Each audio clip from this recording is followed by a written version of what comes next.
Assalamualaikum warahmatullahi wabarakatuh. Selamat sore. Selamat datang di podcast kami dengan tema Smart ASN menuju Smart Governance. Saat ini saya Dewi Haji Mulyasari selaku host bekerja di instansi unit penyelenggara Bandar Udara Kuala Pembuang beserta 4 rekan saya selaku narasumber. Saya persilahkan Fajar untuk memperkenalkan diri. Hai, terima kasih sudah menonton podcast kita. Perkenalkan, saya Fajar Aswad. Saya penempatan di kantor DKPPU Perkantoran Bandara Soekarno-Hatta di Jakarta atau Cengkareng, Tangerang. Asal instansi saya dari Politeknik Penerbangan Makassar, sama seperti saudara kita Dewi Haji. Dan saya cukup, terima kasih.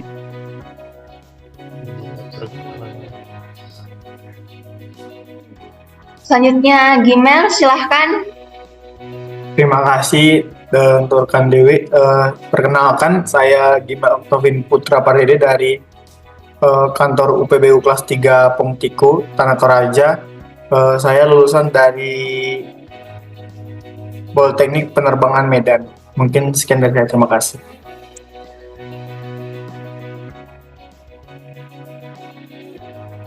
Selanjutnya setelah Gimel, silahkan Dava.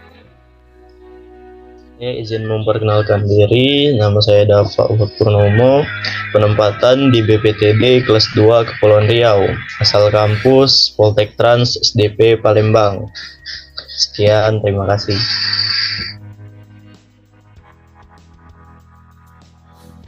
Jaraknya jauh-jauh semua ya. Selanjutnya kita silahkan untuk memperkenalkan diri, yaitu Gusman.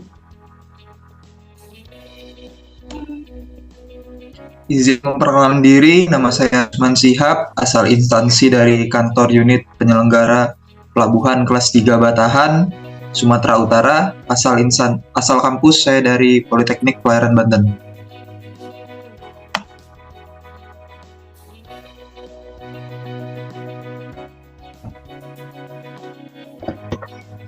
Nah, dari keempat narasumber kita, yaitu ada Fajar yang tadi penempatan di DKPPU Soekarno-Hatta, Gimel di UPBU Pongtiku Toraja, dan juga Dava BPTD Kepri yang di Batam, Kepulauan Riau, dan yang terakhir yaitu Gusman yang saat ini ada di Sumatera Utara.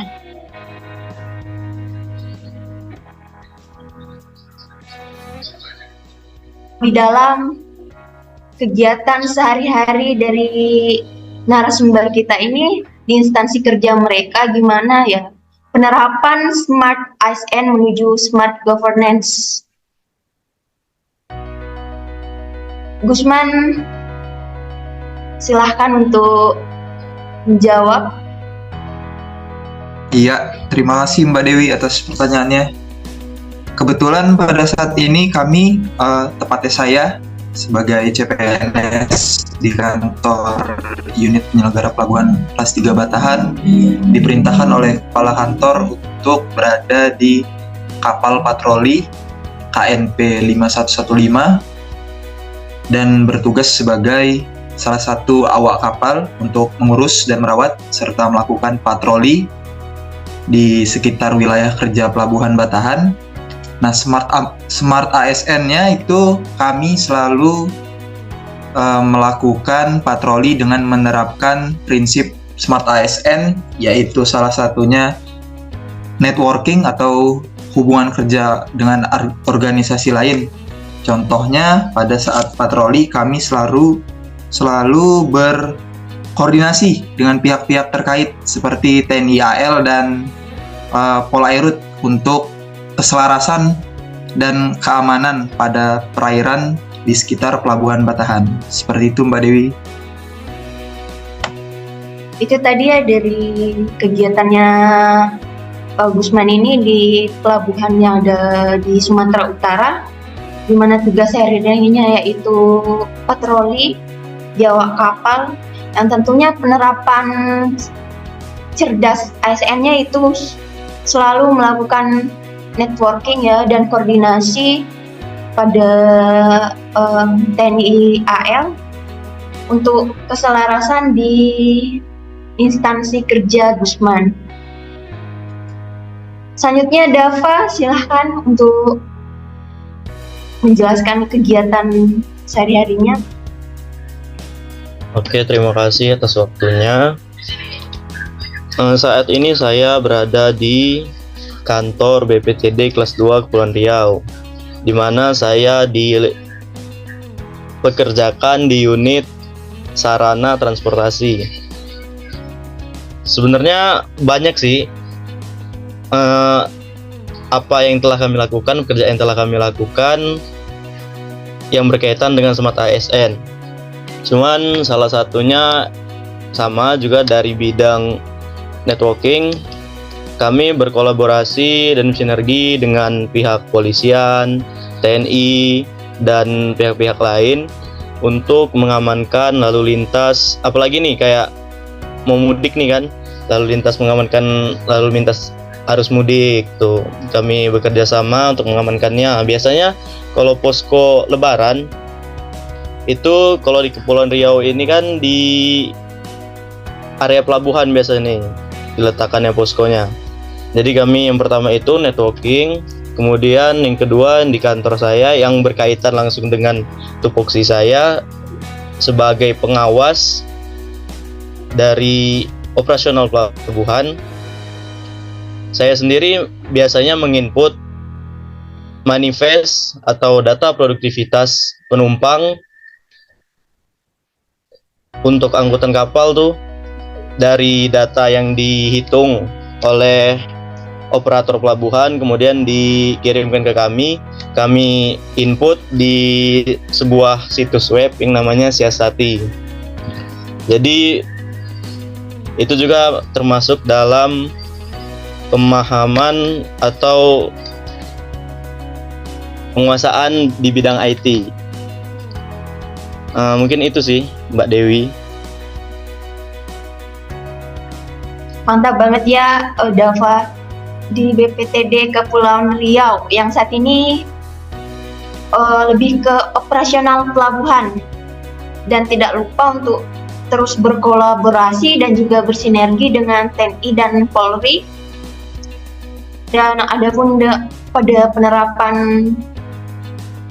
IT-nya yaitu menginput data penumpang di instansi Dava saat ini. Selanjutnya Fajar, silakan untuk menjelaskan aktivitasnya. Ya, di kantor saya saat ini berada di unit personal licensing, di mana kami melayani para operator atau para personel untuk melakukan renewal maupun inisial dari license mereka, yang bersinggungan langsung dengan Smart ASN. Yaitu kantor kami sudah membuat portal di mana pelayanan publik itu sudah melalui web semua atau melalui portal semua. Jadi kemudian juga networking karena kami bersinggungan langsung dengan operator-operator yang ada di penerbangan. Seperti itu. Terima kasih.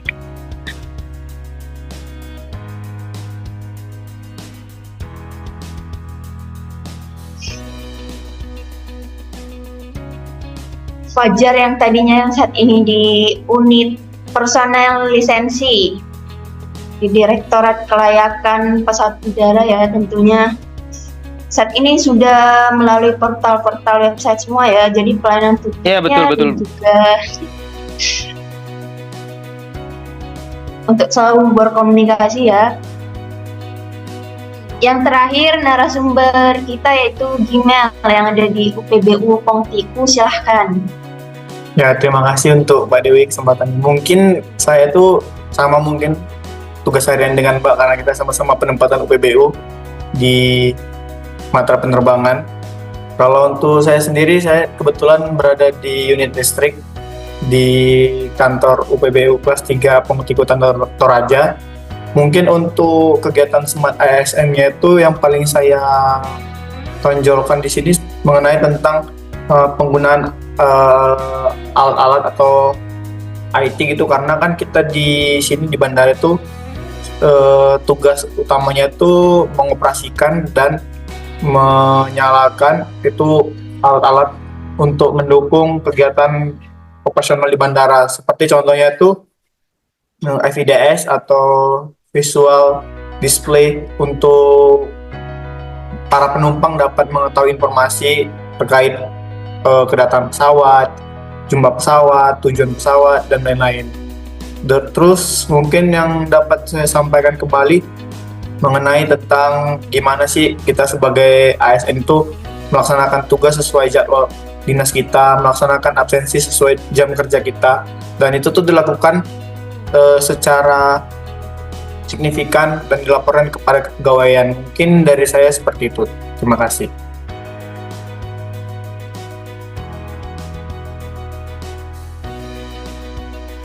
Jadi saat ini saya dan Gimal itu di unit penyelenggara bandar udara, di mana Gimal itu di Toraja. Aktivitas sehari-harinya selalu melaksanakan jadwal dinas secara signifikan ya, dan tentunya mengoperasikan dan menyalakan operasional bandara. Misalkan tadi Flight Information Display System untuk memberikan informasi kepada penumpang mengenai waktu keberangkatan, rute, dan juga jadwalnya.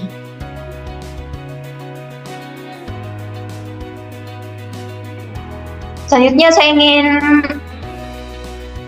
mengetahui pandangan Fajar terkait adanya peningkatan sumber daya manusia khususnya ASN. Apa saja yang perlu ditinjau karena terjadinya percepatan transformasi digital? Nah, terima kasih Mbak Dewi. Dalam meningkatkan sumber daya manusia khususnya ASN itu, apa saja yang perlu ditinjau karena terjadi percepatan transformasi digital, yaitu literasi digital. Seorang pengguna yang memiliki kecakapan literasi digital yang bagus tidak hanya mampu mengoperasikan alat, melainkan juga mampu bermedia digital dengan penuh tanggung jawab. Kira-kira seperti itu, Mbak. Itu tadi ya penyampaian dari narasumber kita Fajar, itu literasi digital yang tidak hanya mampu mengoperasikan alat tapi juga mampu bermedia digital. Selanjutnya saya ingin menanyakan kepada Gimel terkait apa saja yang perlu diperhatikan dalam literasi digital. Oke, terima kasih untuk Mbak Dewi. Mungkin dalam literasi digital tuh saya mungkin akan menjelaskannya pada 4 poin. Yang pertama itu tentang bagaimana cara bermedia digital. Di sini kan kita itu apalagi di umur kita sekarang ini, hitungannya kan kita itu generasi milenial, Gen Z juga. Itu kan kita itu pasti besar atau sangat dekat dengan yang namanya teknologi. Jadi mungkin di sini kita dituntut ya dengan kemampuan menggunakan handphone atau komputer, terus pengoperasian software atau aplikasi, atau bisa mengetahui mesin pencari informasi seperti contohnya kayak Google atau Safari atau yang lain-lain untuk bisa mencari informasi yang kita butuhkan di internet. Mungkin yang selanjutnya itu budaya bermedia digital. Di sini kan maksudnya budaya media digital itu kita itu perlu adanya penguatan pada nilai Pancasila dan Bhinneka Tunggal Ika sebagai landasan kehidupan berbudaya kita, berbangsa dan bernegara. Ini tuh fungsinya untuk sebagai proteksi atau pengaman supaya itu kita bisa memilah dan memilih terkait informasi yang berada di internet, karena kan namanya juga internet itu mengandung informasi yang sangat banyak. Ada yang benar, ada yang salah, ada yang baik, ada yang buruk. Nah, di sini tuh kita ditanamkan budaya bermedia digital tuh supaya kita tuh dapat memilah informasi palsu dan dapat mencegah adanya perpecahan dan radikalisme yang ada di Indonesia. Yang selanjutnya itu yang ketiga ada etika bermedia digital. Di sini kan kita tuh sebagai pengguna media digital itu bisa dilakukan siapa aja. Tentu semua orang yang melakukan itu memiliki tingkat pendidikan atau latar belakang yang berbeda-beda. Jadi itu di sini maksudnya sebagai patokan atau panduan etis untuk mengendalikan diri dalam menghadapi kemajemukan terkait media digital. Prinsip etika ini juga menjadi ujung tombak dalam setiap individu untuk mengakses, berinteraksi, berpartisipasi atau berkolaborasi di dalam ruang digital, sehingga media digital ini benar-benar dapat dimanfaatkan secara positif gitu. Untuk yang terakhir itu ya sebagai kita pengguna media digital itu kita tuh dituntut dan kita pasti mau agar keamanan kita bermedia digital itu sangat-sangat aman gitu. Jadi tidak melanggar hukum, baik itu hukum pidana ataupun hukum perdata. Jadi di dalam keamanan digital ini kembali dibagi secara dua, yaitu yang pertama itu kita itu memahami konsep bagaimana kita menjaga atau memproteksi perangkat digital kita itu terhadap virus ataupun software-software yang mungkin dapat membahayakan perangkat kita maupun identitas diri kita sendiri. Yang selanjutnya itu ya karena kita menjaga identitas kita, tentu kita harus juga menjaga identitas orang lain agar orang yang tidak bertanggung jawab itu tidak dapat mengambil keuntungan dari kesempatan ini seperti menyalahgunakan identitas orang lain dan melakukan penipuan ataupun pencurian. Mungkin dari saya begitu, Mbak Dewi. Terima kasih. Sesuai yang disampaikan tadi oleh Gimel, hal yang perlu diperhatikan dalam literasi digital itu ada 4 poin ya. Pertama, cakap bermedia digital. Tentunya dalam menggunakan hardware berupa PC ataupun HP dalam mencari informasi dan data. Poin kedua yaitu budaya bermedia digital yang tentunya harus dilandasi oleh Pancasila dan Bhinneka Tunggal Ika sebagai landasan kehidupan berbudaya, berbangsa, dan berbahasa Indonesia. Poin ketiga yaitu etika bermedia digital. Karena media digital itu digunakan oleh siapa saja, sehingga perlu ada panduan etis dan kontrol diri dalam menghadapi media digital. Poin terakhir yaitu aman bermedia digital. Tentunya kecakapan individu untuk tidak mau bersentuhan dengan aspek hukum, sehingga perlu ada langkah-langkah praktis untuk perlindungan identitas digital dan data diri.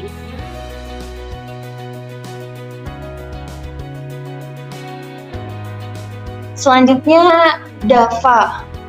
Menurut pandangan Anda, mengapa negara kita perlu untuk mempercepat transformasi digital?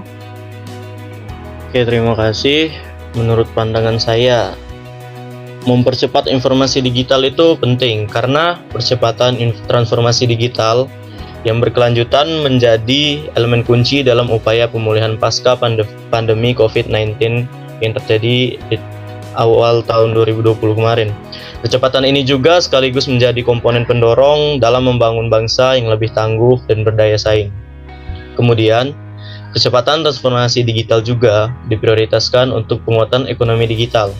Transformasi digital dapat mendorong perubahan model usaha, meningkatkan peluang yang menghasilkan nilai tambah, dan juga mendorong perubahan lintas sektoral dalam pola pikir bisnis yang didorong secara digital. Kemudian di bidang infrastruktur digital akan berujung pada penguatan potensi ekonomi digital, sehingga pemanfaatan infrastruktur digital untuk terus mendorong penguatan dan manfaat ekonomi digital harus terus dilakukan. Karena saat ini tulang punggung perekonomian Indonesia adalah UMKM dan ultramikro yang menjadi penyumbang terbesar dari PDB Indonesia. Kominfo pun telah memfasilitasi 30 juta UMKM agar dapat masuk secara digital pada tahun 2024 ini. Sekian, terima kasih Mbak Dewi.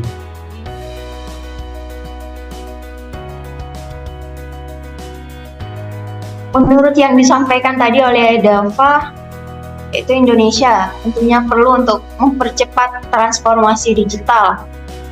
Karena percepatan transformasi digital menjadi elemen kunci dalam upaya pemulihan pasca pandemi COVID-19, sehingga mampu membangun bangsa yang lebih tangguh dan berdaya.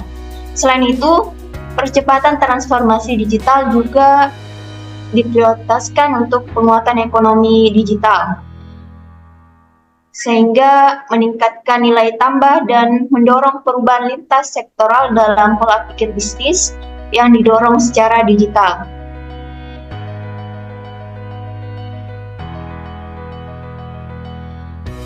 Kembali lagi ke narasumber kita, Fajar, mengenai hak dan kewajiban ASN dalam dunia digital. Terima kasih Mbak Dewi. Dalam dunia digital pasti ASN juga punya hak dan kewajiban. Nah, di sini saya akan sebutkan beberapa hak dan kewajibannya. Pertama itu akses dan tidak diskriminatif. Kemudian kebebasan berekspresi dan mendapatkan informasi, kebebasan berkumpul, berkelompok dan partisipasi, perlindungan privasi dan data, pendidikan dan literasi, perlindungan terhadap anak, dan yang terakhir itu ada hak mendapatkan pertolongan terhadap pelanggaran hak asasi. Nah, itu beberapa tadi hak dan kewajiban ASN dalam dunia digital. Terima kasih Mbak.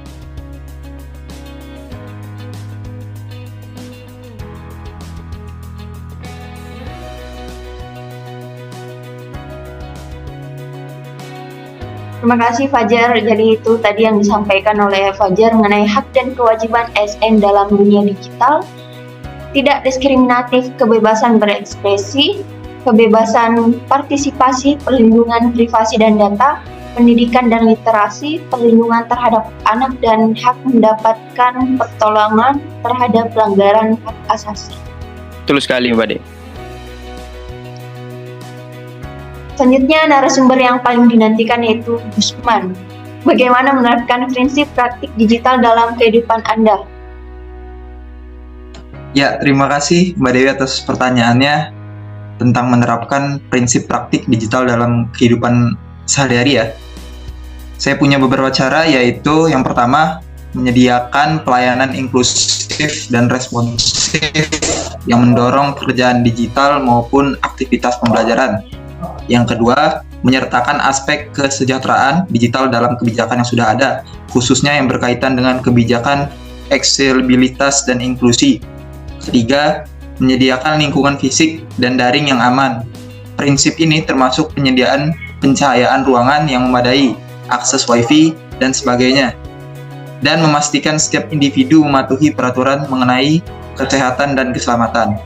Cara keempat, mematuhi petugas yang bertanggung jawab mengenai aktivitas digital, misalnya penanggung jawab aktivitas digital di kantor. Yang kelima, penuhi tanggung jawab etik dan hukum yang berhubungan dengan aksesibilitas, kesehatan, kesetaraan, dan inklusi. Contohnya, peraturan ketenaga kerjaan mengenai lembur. Cara keenam, menyediakan pelatihan, kesempatan belajar, pendampingan, dan bantuan partisipasi dalam kegiatan digital, seperti peningkatan kapasitas kemampuan digital bagi pekerja. Cara ketujuh, memahami potensi dampak positif maupun negatif dari aktivitas digital pada kesejahteraan individu. Dan cara terakhir adalah menyediakan sistem, perlengkapan, dan konten digital yang inklusif dan mudah diakses. Itu saja Mbak Dewi. Baik sekali ya tentunya Gusman mengenai prinsip praktik digital yang perlu untuk diterapkan, yaitu mematuhi petugas yang bertanggung jawab mengenai aktivitas digital, memenuhi tanggung jawab etik dan hukum yang berhubungan dengan aksesibilitas, kesehatan, kesetaraan, dan inklusi, menyediakan pelatihan, kesempatan belajar, pendampingan, dan bantuan partisipasi dalam kegiatan digital, dan juga menyediakan sistem perlengkapan dan konten digital yang inklusif dan mudah diakses. Saat ini tentunya banyak konten negatif dalam perkembangan dunia digital termasuk di Indonesia. Konten negatif muncul karena motivasi pembuatnya yang memiliki kepentingan ekonomi, mencari uang, politik dalam hal menjatuhkan kelompok politik tertentu, mencari kambing hitam, dan memecah belah masyarakat yang berkaitan dengan suku, agama, ras, dan antar golongan. Konten negatif di saat ini yaitu hoax dan perundungan di dunia maya. Mudafa, apa saja tips terhindar dari hoax? Kalau menurut saya sih tips-tips agar terhindar dari hoax, yang pertama kita harus periksa benar-benar sumber informasi yang kita dapat. Siapa yang mempublikasinya, siapa yang membuatnya, itu harus kita benar-benar periksa. Apakah sumber itu benar-benar bisa dipercaya atau tidak. Kemudian kita juga harus bisa membedakan yang mana opini yang dijadikan informasi dan juga fakta, yang informasi yang benar-benar berasal dari fakta. Kita harus bisa membedakannya. Kemudian kita juga perlu memeriksa tanggal publikasi dari informasi tersebut. Karena terkadang ada informasi, misal nih berbentuk video yang udah lama nih, tapi ada di momen saat ini itu bisa dikaitkan. Itu bisa aja diposting ulang lagi sama seseorang demi memperoleh keuntungan untuk dirinya sendiri atau kelompoknya. Jadi kita harus benar-benar cermat membedakan mana yang hoax, mana yang benar-benar informasi yang bisa dipercaya. Betul. Itu sih, Mbak.